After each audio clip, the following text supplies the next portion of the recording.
Hello बच्चों, स्वागत है आपका अपने चैनल स्टडी मेंटोर पर। मैं आपकी चाहती हिंदी ट्यूटर सुमन बिश्नोई। आज हम करेंगे मल्हार एनसीईआरटी 6th क्लास का पार्ट नंबर 6 जिसका नाम है मेरी माँ। और मेरी माँ राम प्रसाद बिस्मिल की आत्मकथा का एक अंश है। तो सबसे पहले देखते हैं लेखक से परिचय। चलो शुरू करते हैं। भारत के स्वतंत्रता संग्राम में अनेक क्रांतिकारी वीरों ने अपना बलिदान दिया। सरफरोशी की तमन्ना जैसा तराना लिखने वाले राम प्रसाद बिस्मिल भी उन्हीं क्रांतिकारियों में से एक थे। मात्र 30 वर्ष की आयु में अंग्रेज सरकार द्वारा उन्हें फांसी पर लटका दिया गया। असाधारण प्रतिभा ये धनी राम प्रसाद बिस्मिल एक अच्छे कवि और लेखक भी थे। उन्होंने अनेक पुस्तकें लिखी जिसमें उनकी आत्मकथा काफी चर्चित रही। मेरी माँ उनकी आत्मकथा का ये एक अंश है। तो सरफरोशी की तमन्ना, ये गाना गाने वाले तराना लिखने वाले कौन थे? राम प्रसाद बिस्मिल। ये एक क्रांतिकारी थे और अंग्रेजों ने केवल 30 वर्ष की आयु में उन्हें फांसी पर लटका दिया। राम प्रसाद बिस्मिल एक अच्छे कवि थे, लेखक थे। उन्होंने अपनी आत्मकथा जेल में ही बैठकर लिखी और अपने साथियों द्वारा उसे पब्लिश करवाया, प्रकाशित करवाया। तो सबसे पहले हम देखते हैं पार्ट 6 मेरी माँ का ओवरव्यू। किस पार्ट में दिया क्या गया है, लेखक क्या कहना चाहते हैं, क्या प्रस्तुत करते हैं। मेरी माँ राम प्रसाद बिस्मिल की आत्मकथा है जिसमें वे अपनी माता के प्रति अपनी गहरी श्रद्धा व्यक्त करते हैं। इस रचना में बिस्मिल ने अपनी माँ के स्नेह, त्याग और समर्थन को बड़े ही भाव के साथ प्रस्तुत किया है। उनकी माँ ने न केवल उनके शिक्षित होने में योगदान दिया बल्कि उनके क्रांतिकारी विचारों को भी बढ़ावा दिया। उन्होंने हर संकट में अपने पुत्र को धैर्य और साहस दिया। बिस्मिल अपनी माँ को केवल जन्मदात्री ही नहीं बल्कि आत्मिक, धार्मिक और सामाजिक उन्नति में सहायक मार्गदर्शक के रूप में भी देखते हैं। और यह पाठ माता के प्रति प्रेम और देशभक्ति की अनूठी भावना को बताता है। बिस्मिल बताते हैं कि उनके पिता और दादी उनके स्वतंत्रता संग्राम में शामिल होने से मना कर रहे थे, लेकिन उनकी मां ने हमेशा उनका साथ दिया। उन्होंने अपने बेटे को शिक्षा पूरी करने और अपने सिद्धांतों पर दृढ़ रहने के लिए हमेशा ही प्रेरित किया। माता जी का साथ मिलने पर ही बिस्मिल ने जीवन में कठिनाइयों का सामना करते हुए भी अपने संकल्प को नहीं छोड़ा। अपनी माँ की संघर्षशीलता का उल्लेख करते हुए बिस्मिल बताते हैं कि वे एक ग्रामीण अशिक्षित कन्या के रूप में शाहजहांपुर आई, लेकिन उन्होंने खुद ही पढ़ने की रुचि दिखाई और शिक्षा प्राप्त की। वे न केवल एक अच्छी गृहिणी बनी बल्कि अपने बच्चों को भी शिक्षा देने में महत्वपूर्ण भूमिका निभाई। माताजी के विचार भी आर्य समाज के प्रभाव से उदार हुए, जिससे बिस्मिल को अपने क्रांतिकारी विचारों को आगे बढ़ाने में भी सहायता मिली। बिस्मिल अपनी माँ को केवल जन्मदात्री ही नहीं मानते बल्कि आत्मिक, धार्मिक मार्गदर्शक भी मानते हैं। उनकी माँ ने उन्हें सत्य और नैतिकता का पालन करने की शिक्षा दी। उन्होंने बिस्मिल को यह उपदेश दिया कि किसी भी परिस्थिति में निर्दोष व्यक्ति की प्राण हानि नहीं होनी चाहिए। अंत में बिस्मिल क्या कहना चाहते हैं अपनी माँ से माफी मांगते हुए कहते हैं कि वे कभी उनका कर्ज नहीं चुका पाएंगे। वे चाहते थे कि अपने अंतिम समय में माँ के चरणों की सेवा करें, लेकिन उन्हें यह अवसर नहीं मिला। वे माँ से प्रार्थना करते हैं कि जब भारत स्वतंत्र होगा तो इतिहास में उनके बलिदान के साथ उनकी माँ का नाम भी स्वर्ण अक्षरों में लिखा जाएगा। मन को छूने वाली बात से उनकी मातृभक्ति, त्याग और देश प्रेम की भावना उजागर होती है। तो चलो शुरू करते हैं पाठ मेरी माँ। श्री राम प्रसाद बिस्मिल बड़े होनहार नौजवान थे, गजब के शायर थे, देखने में भी बहुत सुंदर थे, योग्य बहुत थे। जानने वाले कहते हैं कि यदि किसी और जगह या किसी और देश या किसी और समय पैदा हुए होते तो सेना अध्यक्ष बनते। ये शब्द किसने कहे हैं? प्रसिद्ध स्वतंत्रता सेनानी भगत सिंह ने। किसके बारे में कहे? बिस्मिल के बारे में। राम प्रसाद बिस्मिल का जन्म जब हुआ उस समय भारत पर अंग्रेजों का आधिपत्य था। बिस्मिल छोटी सी आयु से ही भारत की स्वतंत्रता के लिए अंग्रेजों से लड़ते रहे। अंग्रेजों ने उन्हें जेल भेज दिया और फांसी की सजा दे दी। जेल में भी उन्होंने अंग्रेजों के अनेक अत्याचार सहे। जेल में रहते रहते ही उन्होंने चोरी छिपे अपनी आत्मकथा लिखी और अंग्रेजों से बचते बचाते जेल से बाहर भेजते रहे। उनके साथियों ने उसे प्रकाशित भी करवा दिया। इसका नाम रखा गया निज जीवन की एक छटा। तो राम प्रसाद बिस्मिल की आत्मकथा का क्या नाम था? निज जीवन की एक छटा। इस पुस्तक ने अंग्रेजों के होश उड़ा दिए। लोगों में अंग्रेजों के विरुद्ध क्रोध और बढ़ गया। इस तरह इस आत्मकथा के कारण अंग्रेज बिस्मिल को फांसी देने के बाद भी उन्हें न हरा सके। इस आत्मकथा के माध्यम से आज भी बिस्मिल हमारे मस्तिष्क में जीवित हैं। आज भी यह आत्मकथा लोगों को प्रेरित करती है। क्या आप भी उनकी आत्मकथा को पढ़ना चाहते हैं? क्या कहा? हाँ, तो यहाँ प्रस्तुत है उसी आत्मकथा का एक अंश। चलो शुरू करते हैं। लखनऊ कांग्रेस में जाने के लिए मेरी बड़ी इच्छा थी। दादी जी और पिताजी तो विरोध करते रहे, किंतु माताजी ने मुझे खर्च दे ही दिया। उसी समय शाहजहांपुर में सेवा समिति का आरंभ हुआ था और मैं बड़े उत्साह के साथ सेवा समिति में सहयोग देता था। पिताजी और दादी जी को मेरे इस प्रकार के कार्य अच्छे न लगते थे, किंतु माताजी मेरा उत्साह भंग न होने देती थी, जिसके कारण उन्हें अक्सर पिताजी की डांट, फटकार या दंड सहन करना पड़ता था। वास्तव में मेरी माताजी देवी हैं। मुझ में जो कुछ जीवन तथा साहस आया वह मेरी माताजी तथा गुरुदेव श्री सोमदेव जी की कृपाओं का ही परिणाम है। दादी जी और पिताजी मेरे विवाह के लिए बहुत अनुरोध करते, किंतु माताजी यही कहती कि शिक्षा पा चुकने के बाद ही विवाह करना उचित होगा। माताजी के प्रोत्साहन तथा सद्व्यवहार ने मेरे जीवन में वह दृढ़ता उत्पन्न की कि किसी आपत्ति तथा संकट के आने पर भी मैंने अपने संकल्प को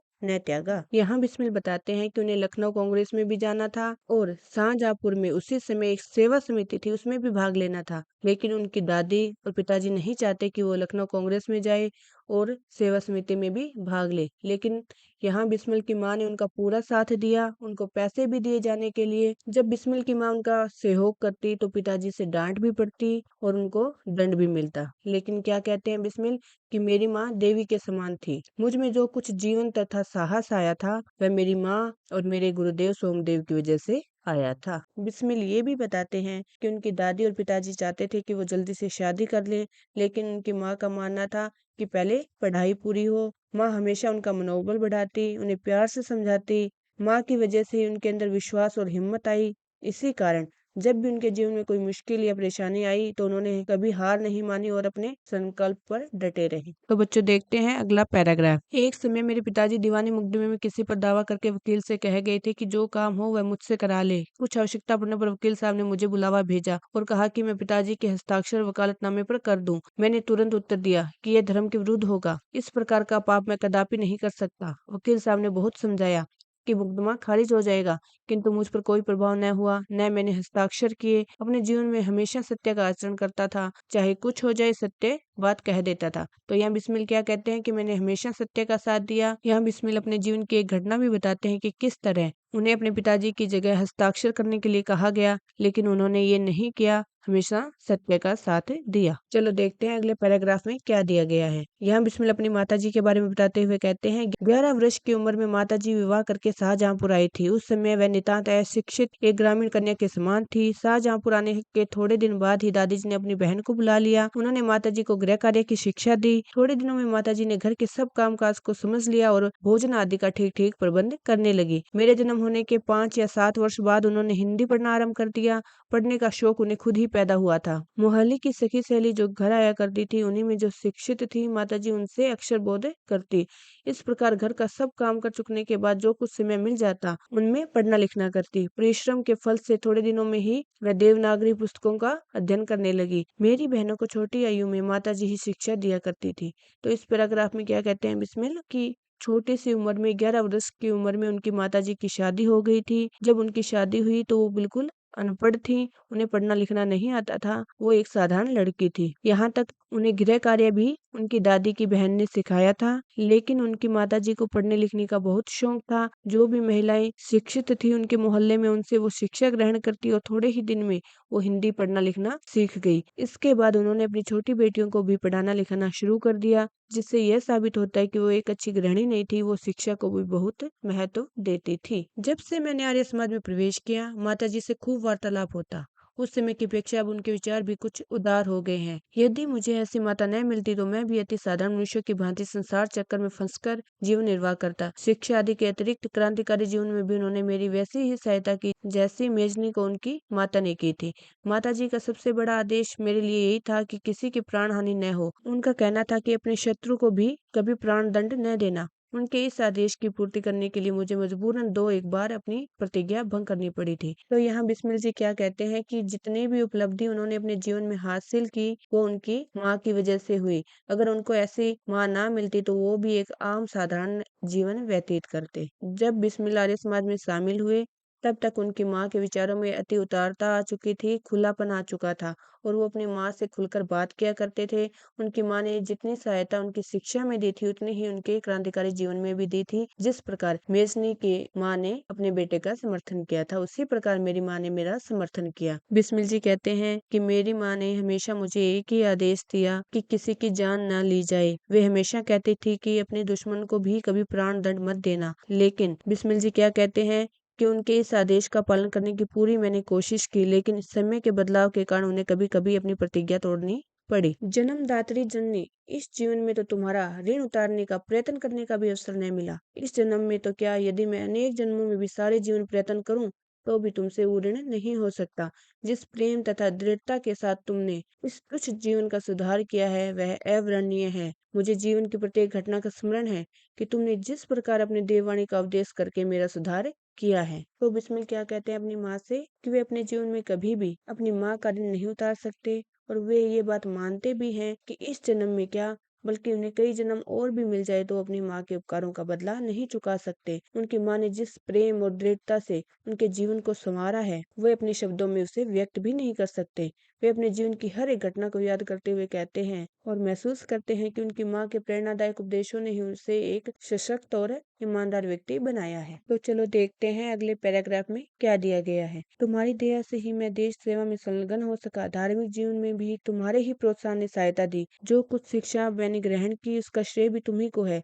जिस मनोहर रूप से तुम मुझे उपदेश करती थी, उसका स्मरण कर तुम्हारी मंगलमयी मूर्ति का ध्यान आ जाता है और मस्तक झुक जाता है। तुम्हें यदि मुझे ताड़ना भी देनी हुई तो बड़े स्नेह से हर बात को समझा दिया। यदि मैंने धृष्टतापूर्ण उत्तर दिया तब तुमने प्रेम भरे शब्दों में यही कहा कि तुम्हें जो अच्छा लगे वह करो, किंतु ऐसा करना ठीक नहीं, इसका परिणाम अच्छा न होगा। जीवनदात्री, तुमने इस शरीर को जन्म देकर केवल पालन पोषण ही नहीं किया बल्कि आत्मिक, धार्मिक तथा सामाजिक उन्नति में भी मेरी सदैव सहायक रही। जन्म जन्मांतर परमात्मा ऐसे ही माता दे। चलो देखते हैं इसमें बिस्मिल जी क्या कहना चाहते हैं। वे याद करते हैं कि माँ हमेशा उन्हें प्रेम से समझाती थी। अगर कभी वे गलत रास्ते पर जाने लगते या कोई अनुचित उत्तर देते तो उनकी माँ उन्हें डांटने या दंड देने के बजाय शांत और प्रेम पूर्ण शब्दों में समझाती थी कि क्या सही है और क्या गलत। उनकी माँ ने न केवल उनका पालन पोषण किया बल्कि उनके चरित्र, विचार और आचरण को भी संवारने का कार्य किया। और वो कहते भी हैं कि मुझे हमेशा हर जन्म ऐसे ही माँ मिले। महान से महान संकट में भी तुमने मुझे अधीर न होने दिया। सदैव अपनी प्रेम भरी वाणी को सुनाते हुए मुझे सांत्वना देती रही। तुम्हारी दया की छाया में मैंने अपने जीवन भर में कोई भी कष्ट अनुभव नहीं किया। इस संसार में मेरी किसी भी भोग विलास तथा ऐश्वर्य की इच्छा नहीं, केवल एक इच्छा है, वह यह है कि एक बार श्रद्धा पूर्वक तुम्हारे चरणों की सेवा करके अपने जीवन को सफल बना लेता। किंतु यह इच्छा पूर्ण होती नहीं दिखाई देती और तुम्हें मेरी मृत्यु की दुख भरी खबर सुनाई जाएगी। माँ, मुझे विश्वास है कि तुम यह समझकर धैर्य धारण करोगी कि तुम्हारा पुत्र माताओं की माता या भारत माता की सेवा में अपने जीवन को बलि देवी की भेंट कर गया और उसने तुम्हारी को कलंकित नहीं की। अपनी प्रतिज्ञा पर दृढ़ रहा। बिस्मिल जी कहते हैं कि उनकी माँ ने उन्हें हर बड़े से बड़े संकट में भी कभी धैर्य न खोने दिया। जब भी वे किसी कठिनाई में पड़े, उनकी माँ ने अपनी प्रेम भरी वाणी से उन्हें तसल्ली दी और हिम्मत बढ़ाई। माँ की दया और आशीर्वाद के कारण ही उन्होंने अपने जीवन में कभी भी कोई कष्ट महसूस नहीं किया। इस संसार में उन्हें कभी भी आरामदायक या ऐश्वर्य की कोई इच्छा नहीं रही। उनकी केवल एक ही इच्छा थी कि वो एक बार श्रद्धा पूर्वक अपनी माँ के चरणों की सेवा करे और अपने जीवन को सफल बना ले। लेकिन उन्हें लगता है कि उनकी इच्छा कभी भी पूरी नहीं होगी। उनकी मृत्यु की दुख भरी खबर उनकी माँ को सुनाई जाएगी। वो अपनी माँ से विनती करते हैं कि जब यह खबर आए तो वो धीरज रखें। उन्हें विश्वास है कि उनकी माँ यह समझेगी कि उनका पुत्र माताओं की माता भारत माता की सेवा में अपना जीवन बलिदान कर गया। उन्होंने अपनी माँ की कोख को कभी कलंकित नहीं किया और अपनी प्रतिज्ञा पर दृढ़ रहे। उनका बलिदान देश की स्वतंत्रता और सेवा के लिए होगा और यह उनका सबसे बड़ा कर्तव्य है। चलो देखते हैं अगले पैराग्राफ को। जब सवा दिन भारत का इतिहास लिखा जाएगा तो उसके किसी पृष्ठ पर उज्जवल अक्षरों में तुम्हारा भी नाम लिखा जाएगा। गुरु गोविंद सिंह जी की धर्मपत्नी ने जब अपने पुत्रों की मृत्यु की खबर सुनी तो बहुत प्रसन्न हुई और गुरु के नाम पर धर्म रक्षार्थ अपने पुत्रों के बलिदान पर मिठाई बांटी थी। जन्मदात्री वर दो की अंतिम समय भी मेरा हृदय किसी प्रकार विचलित न हो और तुम्हारे चरण कमलों को प्रणाम कर मैं परमात्मा का स्मरण करता हुआ शरीर त्याग करूं। यहाँ बिस्मिल अपनी माँ को क्या कहते हैं कि जब स्वतंत्र भारत का इतिहास लिखा जाएगा तो वहाँ आपका नाम भी उज्जवल अक्षरों में लिखा जाएगा। और वो गुरु गोविंद सिंह जी की धर्मपत्नी का उदाहरण देते हुए कहते हैं कि जब उनके पुत्रों की मृत्यु हुई तो उन्होंने अपने पुत्रों के बलिदान के नाम पर मिठाई बांटी थी। उसी तरह बिस्मिल अपनी माँ से आशीर्वाद मांगते हुए कहते हैं कि जब उनका अंतिम समय आए तो वो किसी प्रकार से दुखी न हो और अपनी माँ से प्रार्थना करते हैं कि अंतिम क्षण में भी वो अपनी माँ के चरणों को प्रणाम कर सकें और परमात्मा का स्मरण करते हुए शांत मन से अपने प्राण को त्याग सकें। उनका संकल्प अटूट है। वो अपने जीवन के अंतिम पल तक अपने कर्तव्य पर अड़े रहने की इच्छा रखते हैं। इस वीडियो में हमने मेरी माँ पाठ के लेखक के बारे में जाना, पूरा पाठ पढ़ा और उसकी व्याख्या को भी समझा। अगर आपको ये वीडियो समझ में आई, अच्छी लगी तो वीडियो को लाइक करना, शेयर करना और चैनल को सब्सक्राइब करना। धन्यवाद।